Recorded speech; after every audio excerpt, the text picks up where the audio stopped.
Algum tempo atrás, os jovens estavam estudando esse texto, ou textos de Jonas, e eles estavam com uma lista dos fracassos de Jonas, como ele tinha o coração endurecido, cheio de mágoa, como ele tinha ódio no seu coração.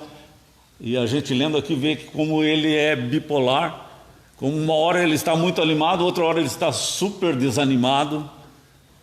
E a gente não sabe tudo que está acontecendo no coração dele. E aí eu fui meditando sobre essas coisas que podiam estar no coração dele. Eu até fiquei com dó assim, de Jonas, porque ele foi, de certa forma, no grupo de estudo massacrado. Porque Jonas tem muito defeito, e é um fujão, e se fez assim de vítima, também ficou quietinho lá na tempestade, até que ele disse: sou eu. Assim era Jonas. Mas tem outras coisas que acontecem na vida de Jonas que não estão nesse texto. Porque a gente podia pensar assim, mas ele com tanto ódio de Nínive, uma cidade de 120 mil habitantes, e ele querer a destruição dessa cidade, ele não querer lutar por ela, ele não querer pregar o perdão. E agora a gente vê assim que ele está nesse conflito, porque ele diz: eu sabia que o Senhor é um Deus misericordioso, eu sabia que o Senhor se arrepende do mal, eu sabia que o Senhor não ia fazer nada, que o Senhor ia se compadecer se eu clamasse para que eles buscassem misericórdia. E aí agora ele está muito indignado, e aí estudando a história, estudando o que acontecia com Jonas, por que ele estava assim, a gente vai descobrindo, através dos estudiosos, que Nínive era uma cidade poderosa, mas também era uma cidade muito cruel. E uma das coisas que ficou gravado na minha cabeça, assim, ao ouvir os estudiosos sobre esse assunto, é que eles pegavam os seus inimigos e penduravam nas muralhas de Nínive, nas paredes, e eles pregavam as pessoas ali. Então pode ser que muitos israelitas viram seus companheiros, seus amigos, pessoas da sua família pendurados lá. Também eles vinham, queimavam suas lavouras, também eles vinham, levavam jovens, crianças sequestradas para trabalhar ou para serviço sexual, alguma coisa. Então tudo isso trouxe mágoa, trouxe ressentimento no coração de Jonas, e ele achou assim: se Deus vai destruir essa cidade, eu acho que Deus vai fazer a coisa mais certa que tem, porque nós precisávamos até da bênção de Deus para poder enfrentar essa cidade e destruir com essa cidade. E se Deus vai destruir, então não precisamos nem de uma guerra. E se ele pudesse fazer oração a Deus para que Deus destruísse, ele ia fazer oração. Se ele pudesse fazer qualquer coisa diante de Deus para que Deus destruísse, então ele ia fazer. Porque ele tinha um sentimento de justiça no coração, que era para ele verdade que essa cidade precisava ser destruída pelos males que ela fez, e que ela não merecia viver, assim como nós vimos que Manassés não merecia viver. Assim como ele consultava mortos, como ele sacrificou seus filhos, queimou seus filhos, como ele lia as nuvens, era goureiro, feiticeiro, como ele fez tantos males, e ele sempre adorava o exército dos céus, e ele não merecia a vida. Assim também Jonas vê que Nínive não merece viver, e que qualquer outra cidade, qualquer outro povo que mora ao redor é saqueado, sofre nas mãos dessa cidade. Então ele tem algumas verdades dentro dele. Essa cidade não merece, essa cidade é cruel, essa cidade faz mal. Se Deus se voltar contra ela, se Deus derramar a sua ira contra ela, faz muito bem. Então ele está com esses pontos de vista. E isso eu estou falando porque nós deveríamos pensar assim: em problemas que nós passamos, em mágoas que a gente tem, traições que a gente sofre, e que a gente gostaria que Deus fizesse justiça e que Deus punisse aquela pessoa. Só que quando Deus diz assim para Abraão, ele diz assim: abençoe e não amaldiçoe. E Jesus fala assim a respeito do amor que Deus derrama no nosso coração, que ama ao inimigo. Jesus disse assim: é fácil você amar aqueles que fazem o bem para você, é fácil você amar os teus amigos, mas o amor de Deus não é assim.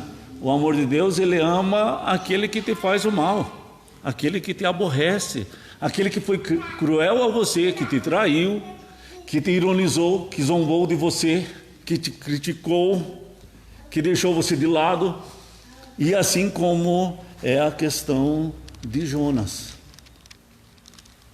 E aí ele está com muita indignação, e ele está ali esperando que Deus destrua essa cidade, mas ele está pensando: Deus não vai destruir. Deus não é assim, Deus não vai destruir. Talvez assim, se fosse o filho mais velho, o filho lá, irmão do pródigo, ia dizer assim: Deus é mesmo bobo e vai ter misericórdia, e não deveria ter misericórdia. E se coloca numa posição assim de julgar as questões. E ele está ali, sentado num lugar, avistando a cidade e esperando que vai que Deus destrói essa cidade. Mas ele está muito enfurecido. E aí diz o texto que quando ele está ali, ele fez uma armação para fazer sombra para ele, com varas, e ele fica ali, meio protegido do sol, mas com sol. E Deus fez crescer uma planta, e essa planta cresceu muito rápido, como se fosse um pé de chuchu, e cresce por cima e toma conta, e faz aquela sombra maravilhosa. E diz o texto assim, que Jonas ficou extremamente satisfeito com isso. Ele se sentiu amado de Deus, acolhido de Deus, por tudo que ele passou, por tudo que seu povo passava, pelas aflições, pelas dores. Agora ele se vê amado, ele se vê aceito, querido. Para mim, Deus fez uma planta crescer num dia só e fazer sombra para mim. Veja como eu sou abençoado, como eu sou amado por Deus. E aí ele ficou ali, dormiu ali. No outro dia, Deus trouxe um sol bem ardido e também mandou um bichinho lá, e esse bichinho matou aquela planta, e aquela planta secou. E diz o texto que ele ficou com muito ódio, com muita raiva, porque Deus uma hora faz uma planta verde, bonita, e no outro dia, numa outra hora, ele já está sendo queimado pelo sol. E ele ficou com tanta raiva, tanto ódio, que ele queria para si a morte. Por isso que eu falei assim, que ele devia ser bipolar, porque uma hora ele está tão animado, ele está dentro da igreja louvando a Deus, dali a pouco ele está xingando, berrando, falando besteira em casa, e ele não aguenta uma crítica, ele não aguenta que o martelo não está no seu lugar, ele não aguenta que tal coisa não está no seu lugar, e ele tem que berrar, e se as pessoas não fazem a sua vontade, ele berra. Bem bipolar, e com muita raiva, né? E ele era profeta, e ele era da parte de Deus, e ele ouvia a voz de Deus, mas bem egoísta. Ele é aquele tipo de pessoa que pensa assim: só o meu problema é problema, o problema dos outros não é problema. Então quando aquela folhagem secou, aquilo veio como uma flecha contra o seu coração, e ele não consegue resistir, ele não consegue aguentar, o sangue sobe, e ele fica pensando: mas por que Deus fez isso? Por que Deus matou essa planta? Por que ele se voltou contra mim? Então ele leva tudo para o lado pessoal, por causa das mágoas que ele foi assumindo, de verdades que aconteceram na sua vida, e que agora ele se volta, porque isso causa mágoa no seu coração. E aí aquele rompante vira como que fosse uma cortina de fumaça que esconde mágoa, dor, ressentimentos, frustrações, a própria rejeição. Ele não consegue enxergar com essa fumaça que está na frente, ele não consegue ver o problema do outro. Ele não consegue ver que a planta não é tão importante quanto um povo. Deus diz assim para Jonas: Jonas, eu fiz essa planta crescer num dia e no outro dia eu matei. Veja, essa cidade tem 120.000 pessoas. Para a época era uma grande metrópole. Era uma coisa maravilhosa de gente que tinha. E tem gente ali que não sabe, a maioria não sabe distinguir entre a direita e a esquerda, não tem noção do que é certo e do que é errado, faz um monte de coisa errada, mas não tem noção nenhuma. E nós temos um papel em relação a essa gente e a essa cidade. E ele não conseguia perceber assim que existia gente, um palmo na frente do seu nariz, porque quando ele via Nínive, ele via as pessoas sendo penduradas nos muros. Quando ele olhava para Nínive, ele via que a sua sobrinha tinha sido sequestrada. Quando ele via Nínive, ele pensava no seu amigo que foi ser escravo lá.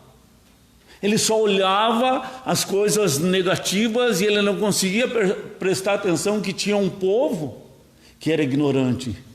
Um povo que precisava se arrepender dos seus pecados, da sua miséria, e que Deus precisava dar uma oportunidade para eles, e que ele devia lutar para Deus dar essa oportunidade. Alguém que faz um mal muito grande para você, você gostaria que ele logo saísse dali, batesse o carro e se lascasse. Quando que, se você tivesse o amor de Deus, você ia abençoar essa pessoa que te fez o mal.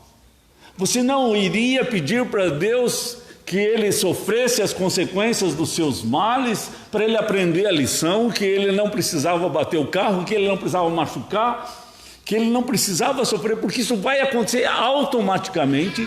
E aí quando Deus está falando assim para Abraão, abençoe, porque ele está pensando assim, quando alguém te faz um mal, você vai abençoar essa pessoa que faz o mal. E eu vou colocar brasas vivas na cabeça dessa pessoa, e ela vai se converter com o bem que você fez para ela, porque você vai vencer o mal com o bem. Mas ele estava tão cheio o coração dos males daquele povo, das coisas ruins daquele povo, que ele não conseguia amar, que ele não conseguia interceder, que ele não conseguia lutar, que ele não se importava de que 120.000 pessoas morressem. Ele não estava nem aí com isso, porque ele não via com misericórdia, ele não via com amor. A gente sabe que mais tarde, muitos anos depois, Nínive foi destruída, mas ali Deus estava providenciando uma forma de trazer perdão, reconciliação e acerto. Então aquela fumaça da mágoa, da minha dor, do meu ressentimento, daquilo que eu estou sentindo e que ninguém está sentindo, também não deixa eu ver o que Deus está fazendo. Eu não consigo amar como Deus ama, eu não me importo com o outro, e ainda mais, eu não vejo as ações de Deus, eu não consigo olhar para a misericórdia de Deus, para o que Ele pode estar fazendo. É como aquela menina que faleceu e o pai consolado porque perdeu a sua filha. E ele estava muito revoltado com Deus pela morte da sua filha. Mas durante o tempo, Deus foi mostrando, você tinha que agradecer pelo tempo que ela ficou com você. Você tinha que agradecer a Deus pelo tempo que eu dei essa menina para você. Você precisava ter um coração grato. Em vez de olhar para o problema, você tinha que começar a olhar para as coisas boas que eu estou fazendo. Mas a falta de amor não deixa a gente ser grato. A gente não consegue enxergar, porque a gente fica olhando para o problema. O testemunho da Rose, ela estava contando a respeito da dificuldade que era contar o testemunho. Quando eu pedi para ela dar o testemunho, ela disse, mas eu não tenho testemunho para dar. Eu tenho em relação à família, em relação a filhos, tudo que tem acontecido na minha vida é um grande testemunho. Mas da minha conversão eu não sei, é tudo muito normal, muito natural, muito comum. Aí eu falei para ela, mas pense, se Jesus não estivesse entrado na sua vida, como seria a sua vida hoje?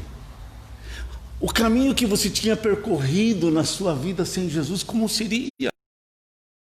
Para ela uma experiência bem maravilhosa, porque aí Deus não deixou ela em paz. E Deus foi mexendo com ela.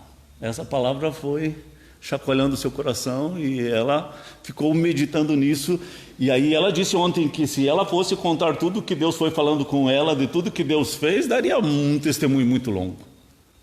Porque a gente às vezes não está vendo as coisas que Deus está fazendo, né? E é essa cortina de fumaça do meu egoísmo, das minhas dores, dos meus sofrimentos, dos meus problemas, que ninguém vê, que só eu vejo, que só eu sinto. E aí eu vou ficando muito egoísta, e o egoísmo leva ao narcisismo. Lembra do que é narcisismo? É que assim, você sempre tem que estar na frente do espelho para se enxergar. É o culto a si mesmo. Olha tanto para si, que não consegue olhar para Deus. E olhar para Deus é libertador. Lembra do Salmo 115? Quando a gente serve as riquezas, a gente fica parecido com o Deus da riqueza. Quando a gente serve qualquer um Deus, a gente fica parecido com aquele Deus que a gente serve. Então, quando a gente é narcisista, a gente vai ficando parecido com e é como se tivesse assim um espelho espiritual e você olha para lá, em vez de você enxergar a tua face, você começa a enxergar a face daquele demônio. Mas quando você começa a olhar para Deus e viver na presença de Deus e começar a ser liberto por Deus, e Ele for tirando as mágoas, os ressentimentos, e aí Jesus começa a crescer dentro de você, quando você olha para aquele espelho, você enxerga um homem restaurado, uma mulher restaurada, parecida com Jesus, porque se torna semelhante a Jesus. E esse é o motivo, essa é a intenção desse estudo, né?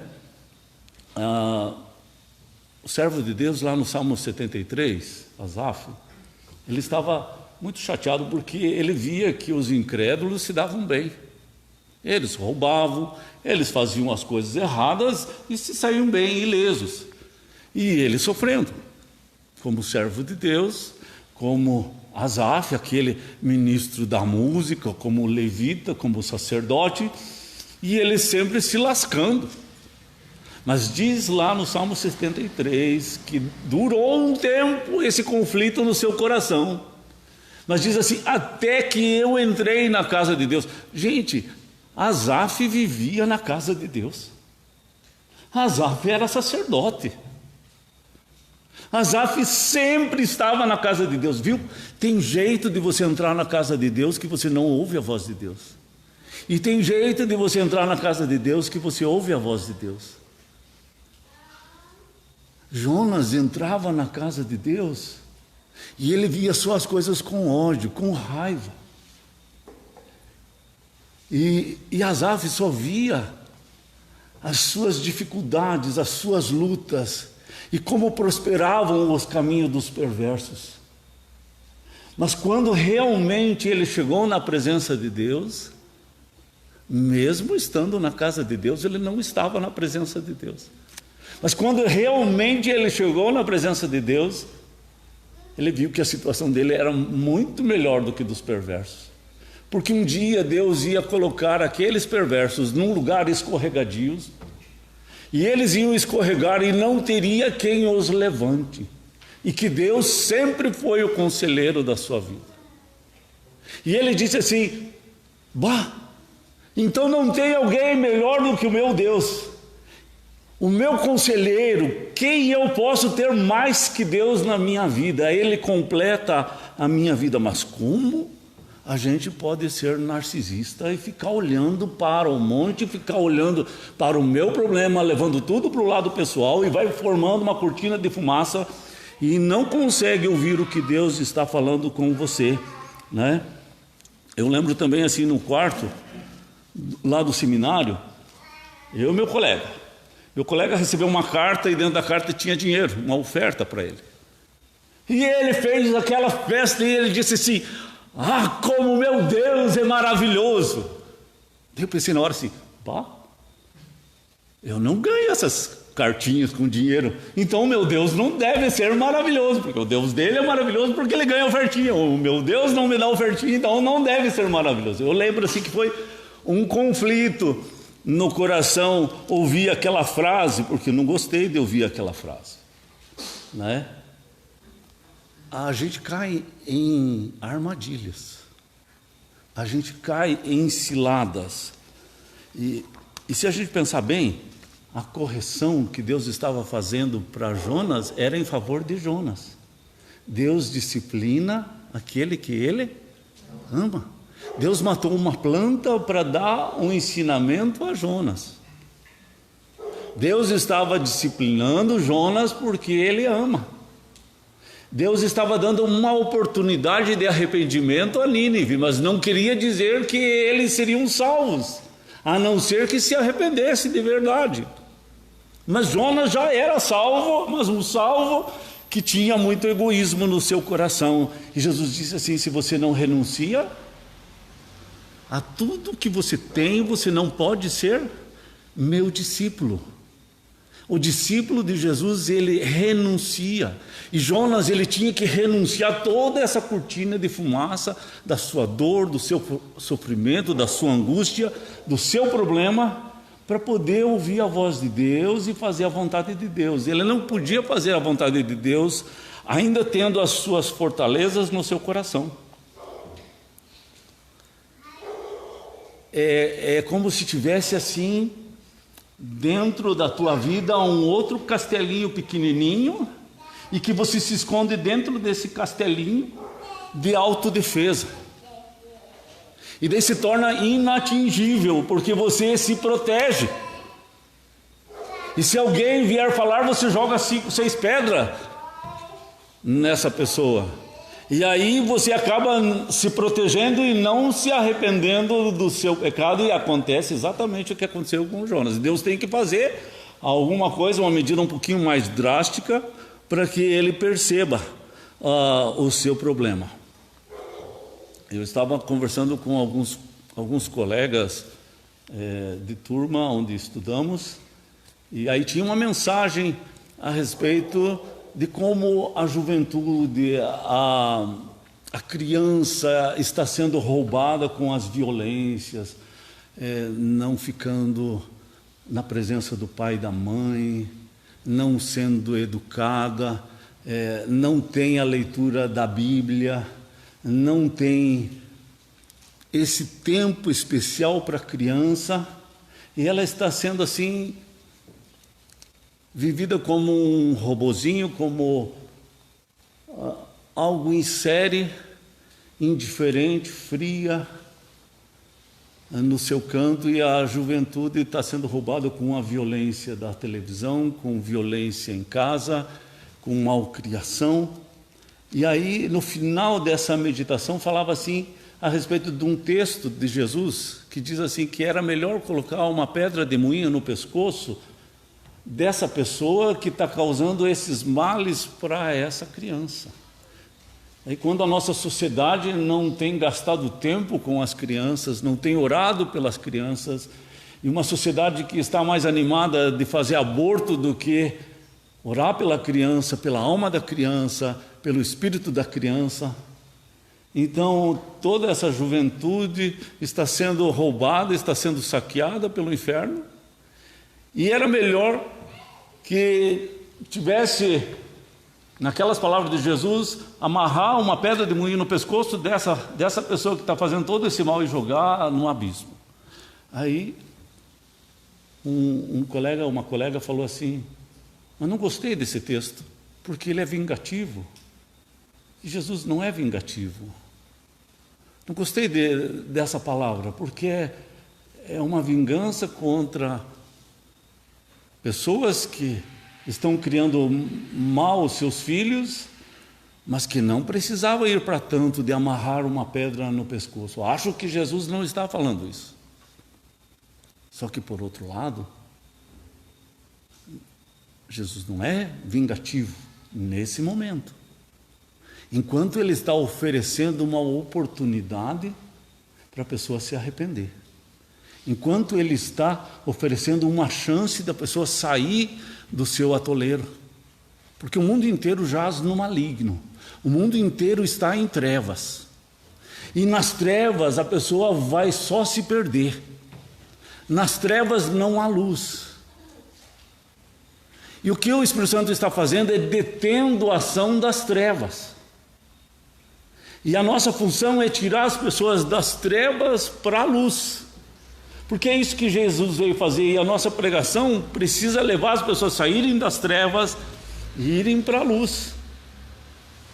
Mas se as pessoas permanecerem nas trevas, um dia vai ser amarrado, como se fosse, de uma forma ilustrativa, uma pedra de moinho no pescoço dessa pessoa e lançada ao inferno, e de lá ela nunca mais vai sair. É Jesus que vai fazer isso, mas porque a pessoa permaneceu nas trevas, porque ela nunca saiu das trevas. E Jesus vai fazer isso, porque o Evangelho é uma espada de dois gumes. Ela corta salvando, mas ela também corta condenando. E Jesus diz lá em João 12, o que vai te condenar no dia do juízo são as minhas palavras. As palavras que eu vos digo, Jesus diz, vão te condenar no dia do juízo. Então, essa palavra que eu estou falando, você precisa ouvir. Enquanto você ouvir a minha palavra, não endureça teu coração. Receba essa palavra enquanto há tempo. Porque a hora que endurecer, aí pode fazer crescer planta, pode fazer matar planta, pode fazer isso, pode fazer aquilo, e a pessoa não se arrepende mais. Aí não tem mais volta, não tem mais acerto. Veja, Jesus falou de amarrar uma pedra de moinho no pescoço, é o Novo Testamento, e a gente fala que o Novo Testamento é da graça, não é assim? Mas o Velho Testamento, Deus está dizendo assim, eu quero perdoar Nínive pelos seus crimes, eu quero curar, eu quero dar uma oportunidade. A gente diz que o Velho Testamento é da lei, que não tem perdão. Gente, não tem como ir para o céu sem o perdão. Não tem como ser perdoado senão pelo sangue de Jesus, pela morte de Jesus. Qualquer pessoa do Velho Testamento que foi perdoada e entrou no céu foi pelo sacrifício de Jesus. Eles criam no sacrifício de Jesus que ainda viria. E eles não teriam outra forma, não teria outro jeito deles entrar no céu, senão pelo sacrifício de Jesus. Nada que eles pudessem fazer na velha aliança, de obediência à lei, de bondade, de justiça, faria eles entrar no céu. Porque o próprio Velho Testamento diz que as nossas justiças são como um trapo de imundície. Por mais que eu seja justo, mas a minha justiça fede para o nariz de Deus. E essa imundícia da minha justiça só sai com o sangue de Jesus. Essa ira, essa mágoa. Você pode dizer assim, mas Jonas estava certo, ele tinha razão. E ele estava certo e tinha razão, mas ele não tinha o amor de Deus. Ele estava completamente certo, ele estava baseado na verdade, mas ele estava magoado. Ele não tinha o amor de Deus. Não é sempre que você está na verdade que você está certo. Você pode estar plenamente certo e ainda ir para o inferno. Porque não é o certo que te leva para o céu.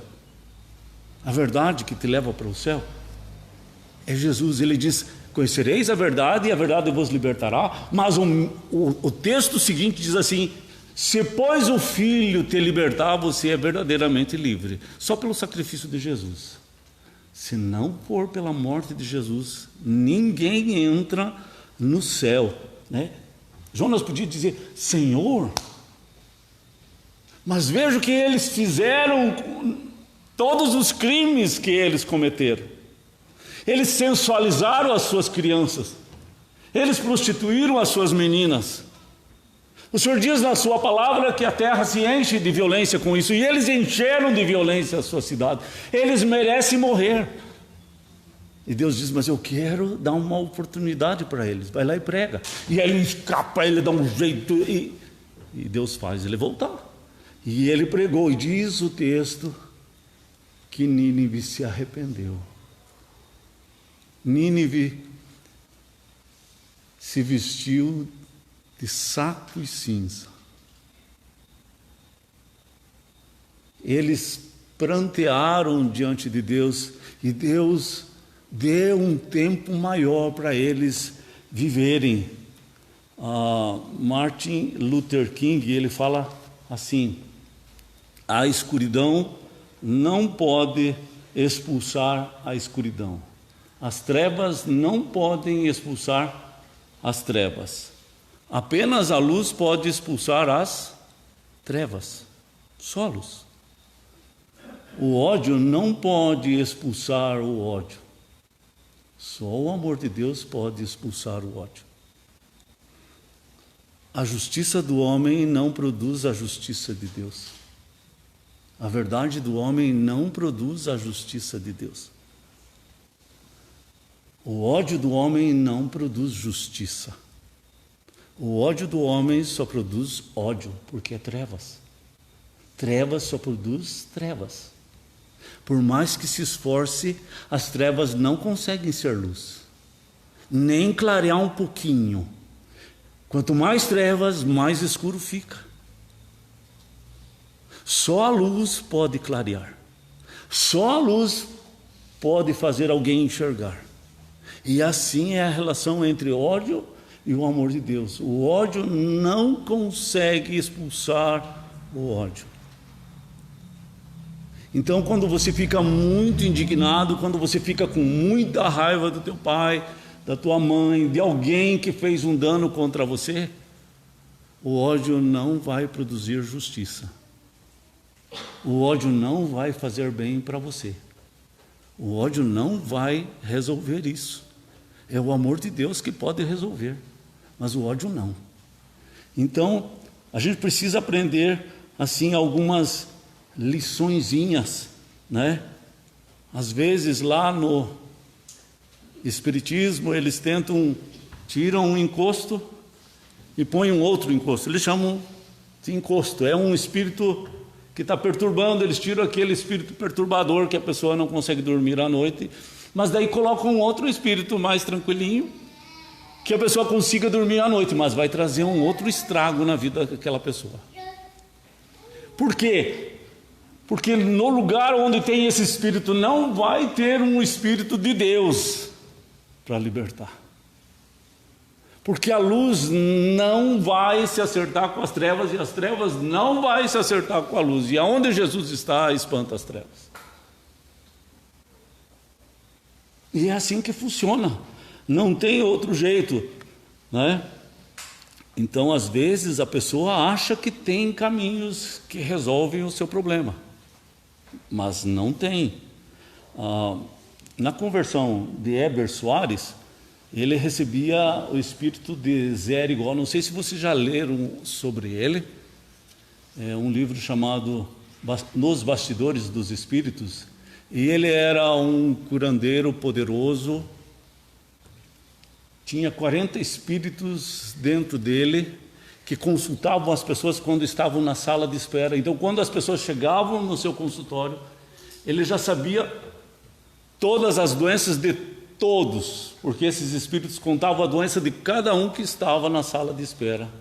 E ele já tinha o tratamento para cada uma delas. E ele conversava com esses espíritos como seus grandes amigos. Mas lá dizia assim, aonde ele estudava, dizia assim: quando vocês vão fazer um trabalho no cemitério, quando vocês vão fazer um despacho, quando vocês vão fazer alguma coisa lá no cemitério, não faça no túmulo de um crente. de um verdadeiro cristão, porque não vai funcionar. E aquilo mexia com ele. Nós podemos fazer despacho naquele, podemos fazer um trabalho naquele túmulo, naquele outro túmulo, mas nesse aqui a gente não pode mexer. Ele nos incomoda quando ele está morto, ele nos incomoda quando está vivo e nos incomoda até quando está morto. E isso, gente, eu sou tão poderoso, eu faço tantas coisas, mas eu não consigo mexer com o cara depois que ele morreu. Ele é mais forte que eu. Depois que ele morreu, ele está no túmulo, eu ainda sou mais fraco que ele. E isso queimava o coração dele e ele não sabia achar uma saída, até que um dia ele encontrou a palavra de Deus e ele deixou de ser médium e ele passou a ser um pregador da palavra. E no lugar onde ele fazia tudo aquilo, ele transformou numa igreja. Mas às vezes a pessoa acha que tem suas soluções. Eu queria dizer assim, fora de Jesus não tem solução. Tem muitas soluções que as trevas trazem. Lembra que Manassés ele consultava e ele adorava o exército dos céus, que são as estrelas. E ele fazia consulta e através de uma constelação, que a pessoa nasceu naquela constelação, ele podia dar as dicas para aquela pessoa. Se você nasceu naquela constelação, então ele podia dar a dica para a pessoa através disso. E achava que isso era a solução para a sua vida. E ele estava cultuando aos demônios. Ele estava adorando e servindo aos demônios. E ele achava que não. Então, a pessoa pode estar achando que está no caminho certo e está completamente errado. Deixa eu só para terminar, fazer uma comparaçãozinha. Brasil e África do Sul. O Brasil tentou resolver um problema que o governo achou que o regime militar fez muita injustiça contra aqueles que protestavam contra o regime militar, contra aqueles que militavam contra o regime militar. E na África do Sul também teve um problema bem sério, que é o apartheid, entre holandeses e negros. Uma guerra enorme entre esses dois povos na África do Sul. Aí, não sei se vocês lembram do Mandela, tem o filme dele, e ele é do tempo da reconciliação e da quebra desse apartheid, onde houve um acerto entre os negros e os holandeses. Mas não foi fácil, porque o Mandela teve que ajudar assim, a sua turma toda a engolir muita coisa ruim para poder fazer as pazes. E ele montou assim comitês regionais na África do Sul inteira, onde as pessoas iam se acertar, teriam juízes de paz ali, e ia haver perdão. Gente, um país resolveu acertar os seus problemas de séculos através do perdão. Eles iam contar o seu problema, a sua mágoa, o outro ia contar o seu problema, a sua mágoa, e eles iam se abraçar, eles iam se perdoar, e não ia pagar conta nenhuma, o governo não tinha que dar dinheiro para que isso acontecesse, era somente perdão, e todo mundo ia para sua casa. No Brasil, o que foi feito? A Comissão da Verdade. Aí, de acordo com as pessoas que estavam julgando, esses aqui fizeram um crime contra esse. E esses aqui, que sofreram no regime militar, eles iam receber dinheiro para o resto da vida, dinheiro do Estado, dinheiro que você paga imposto, mas ninguém fez comitê da verdade no sentido de perdão, no sentido de cura, de libertar as mágoas. É só no sentido de recompensa financeira. Veja os dois tipos de visão. A África do Sul é um país, o Brasil é um outro país, mas veja o jeito que se faz a cura. Um faz a cura por dinheiro e outro faz a cura pelo perdão. Ninguém levou vantagem em termos de dinheiro, de sair com o bolso cheio, ou se não receber dinheirinho todo mês, receber lá R$500, R$600 todo mês até o final da vida. Como seria bom ganhar o dinheirinho, mas isso traz perdão, isso traz cura, isso modifica o coração, tira a mágoa, tira ressentimento. Isso aconteceu, é histórico, aconteceu no nosso país e aconteceu na África do Sul. Sem a renúncia, gente, não tem como ser discípulo de Jesus. Sem abrir mão da nossa vontade, das pedras que estão na nossa mão, a gente não vai ter paz, a gente não vai ter sossego. Enquanto a gente estiver levantando essa cortina de fumaça da minha dor, que eu sofro mais e que você não sofre, eu fico muito egoísta e não consigo enxergar o que Deus está fazendo, não consigo enxergar o amor de Deus pelas pessoas, não consigo ver a importância das outras pessoas e vou enchendo o meu coração de ódio. E acabo dando mais valor a uma planta do que para pessoas. Eu vi algumas mensagenzinhas dizendo assim: nós vivemos numa sociedade muito torta, que as pessoas estão deixando seus filhos nas creches e estão saindo na rua com cachorros para passear, mas não saem para passear com seus filhos. Então a gente está numa sociedade, estamos no meio, num tempo onde a inversão dos valores está muito clara, e é um fato, e nós precisamos abrir os olhos para nós não sermos enganados juntos com essa sociedade, porque isso é uma avalanche que vem pela televisão, pela grande mídia, tudo, o ensino nas escolas, tudo tem levado as pessoas cada vez mais serem egoístas, né? Uma jovem tão bonitinha, ela se vê como feia, ela come, ela põe o dedo na garganta e vomita, e ela vai no espelho, ela já está muito magra, e ela continua se vendo gorda e feia, porque o espírito desse mundo tem cegado os olhos das pessoas, e a gente precisa ver onde que a gente tem se alimentado, para a gente não ser consumido pelo espírito desse mundo. Deus fala assim: saia do meio dela, povo meu, dessa Babilônia, para você não ser destruído com a Babilônia. Então não faça parte desse time podre, desse time sujo. Você precisa renunciar, abrir mão e lutar pela tua alma. Uma alma vale mais do que o mundo inteiro. Muito bem? Vamos orar? O Rafael faz oração.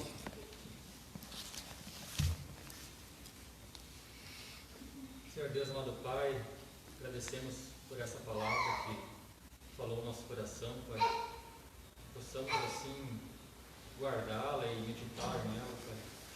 Possamos perceber o mal que há nesse mundo, as trevas, e que haja o desejo no nosso coração de estar longe dessa escuridão, dessas trevas, Pai, e mais íntimos do Senhor.